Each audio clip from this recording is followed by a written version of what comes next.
Welcome to the Hemp Del Sol podcast. All health, no high. Here's your host, Mary Lisa Lawless.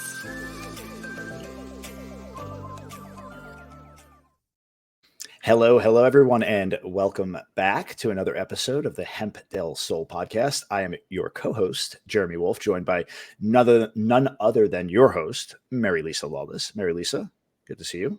Yes, same here. I'm glad to be back. Yeah. Feels like it's been forever, even though it's only been a month. Yeah, indeed. So I wanted to try something a little bit different today. Wanted to rattle off some FAQs, some frequently asked questions surrounding one of the businesses that you do, which is CBDs. I know a lot of people out there have strong feelings about cannabis and CBDs and hemp and marijuana. But as it becomes more mainstream, I think it's important to clear up some of these misconceptions and myths. So first off, like, what are some of the potential side effects of using CBD? And I have to preface it with anecdotally, because of legal things. However, my experience has been the worst side effect that anybody has ever had was that they were sleepy, which for many people is not a bad. That's not a bad side effect in most cases. Right? There is maybe 2 people that I have worked with over the past 5 or 6 years that I've been, doing the CBD, that they had some stomach upset. That's about it. Yeah. Mm-hmm. So pretty safe. Is it safe to use on a daily basis? I'm guessing it is because you haven't had issues, but is this something that's recommended that you could take every day without issue? Yeah. In the CBD community, because everything is hemp-based, it's not a drug. You're not going to get high. You're not going to have any of those euphoric experiences. It is because it's not a drug. It's absolutely recommended that you take it on a daily basis to get the best benefit. So is it more, I guess, classified as a supplement than a drug? Would that be a good classification to use? It's a better classification to put it as a supplement, but it's not really classified as anything yet. So I'm not really sure about any of it, according to the FDA. CBD interact with other medications. So like for instance, somebody's maybe they're on an antidepressant. And again, I know you're not a doctor and this is just us speaking, but from your experience, if somebody is on some kind of other medication, is there any negative side effects or interactions through CBD use? No, actually they've discovered that CBD actually increases serotonin. Okay. It's one of the studies that have come out, and that's what most of the antidepressants are. They're for increasing serotonin. So I actually have had many of my own patients get off their antidepressant when they got stable with the amount of CBD that they were taking.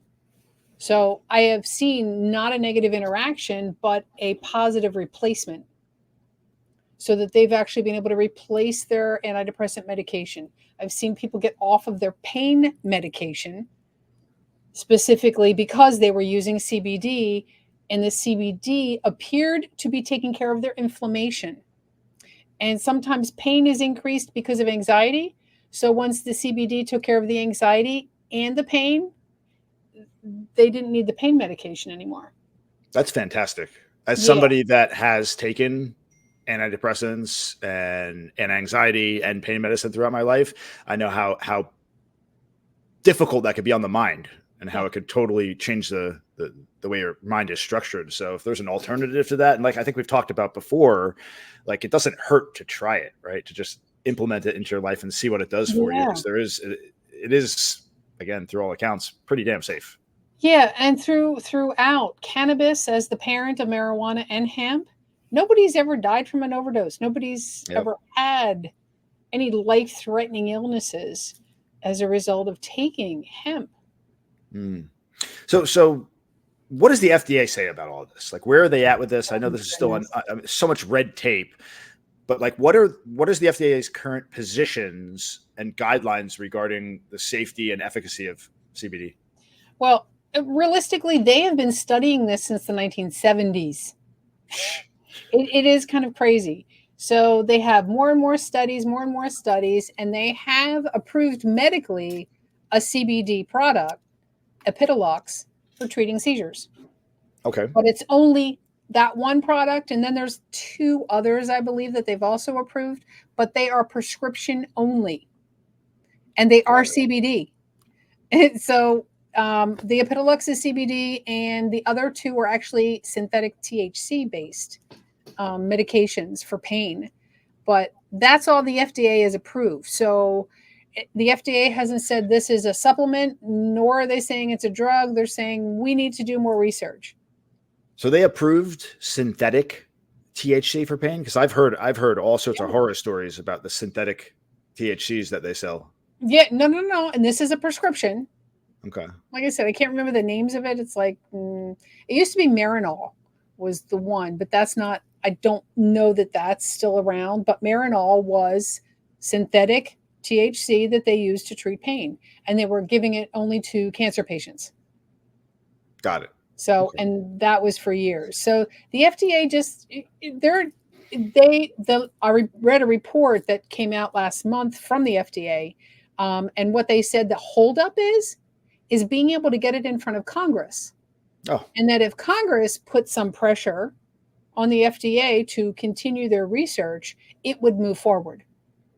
So what you're saying is that it'll get done in the next 3 decades. I hope not. So what about age restrictions?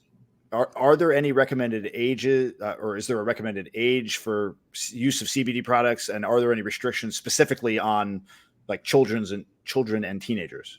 There's no true legal age, 18 on some, 21 on some. It just depends. But realistically, it's 18 and over. Sure. I do know children that take it. I do. Do they need to get authorization from their doctor to do that, or it's just up to the parent? Most of the time they do, but the children that I know take it. I do know doctors that give it to children that are really high anxiety and or on the autism spectrum. Yeah. So I do know that there are many children that are taking CBD. And again, with that disclaimer of it's not, there's nowhere that it's recommended for children. Sure. Yet I know many that are taking it. Many that are on the autism spectrum and or have attention deficit issues. They're taking that. Parents are giving that to their children instead of medication that the doctors will prescribe. So I do know neurologists, child neurologists, and child psychiatrists that will recommend CBD, and some actually sell CBD out of their offices. And it makes a huge difference with these children. Again, anecdotally, I've had parents that have reached out to me that have said, wow, what a difference this has made for my kid, for his focus in school. What a difference this has made for my kid to be able to sleep at night. What a difference this is, because a lot of parents are giving their kids melatonin, which is not a good idea, because they want to knock their kid out at night. Yeah. But the other option is clonidine, which is a medication, it's an antihypertensive, and that's what they give kids to put them to sleep because it lowers their blood pressure enough that they fall asleep. But again, I don't know many parents that are that well informed that will just do that without doing research. Yeah. Sure. So some of the things they put kids on for different disorders is crazy, like giving Adderall to a child for ADD or ADHD. It's like, let's just give them speed to fix the issue. It sounds great. Yeah. Well, the speed, what it does is actually it helps the brain to coalesce and pull into focus. Yeah. It's not that it's doing the reverse or anything like that. It does what amphetamines do. Pulls you into focus. So that's why it's always been recommended. But yeah, there's side effects. Kids lose weight. Kids don't sleep. Yeah. So there's other issues. And the parents that I've spoken to don't have any of those issues with their kids that are taking CBD. They see it as a godsend. Indeed. So I know one of the things that you pride yourself on at Hemp Del Sol is where and how you source your products. right? Absolutely. Very important to make sure you're getting the best product available. So how could the general consumer that is interested in learning more and ultimately trying CBD, how could they ensure that they're purchasing and using the highest quality and the safest CBD products? So if they're getting it off a website, don't buy it on Amazon, please. If they're buying it off a website, make sure they're checking the certificates of analysis called COAs. It should be on every single website that sells CBD. And what that is third-party lab testing that says that what's in this bottle, in this jar, in this lotion, in this product is what it says it is. That there is no difference. And that it's that's what it is. That it is what it is. Got it.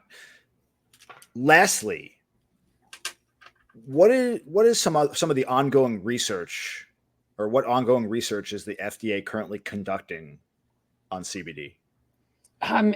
They're still saying that they have, so 51% appears to be for pain management.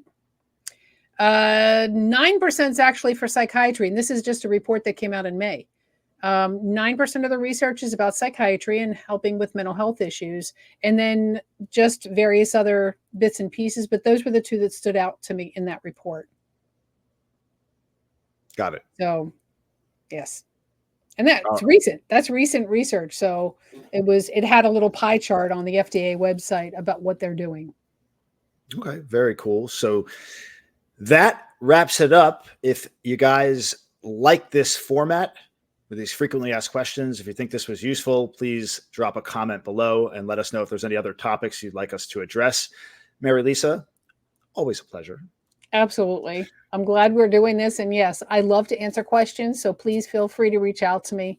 Phone number's right there. It's my cell phone. Just text me. All right. Sounds good. And everyone, thanks for tuning in. And we will look forward to seeing you on the next episode of the Hemp Del Sol podcast. Everyone take care. Have a wonderful day. Thank you for listening to the Hemp Del Sol podcast. Explore our wide range of organic products at hempdelsol.com. That's HEMPDELSOUL.com, or contact 954-854-1039.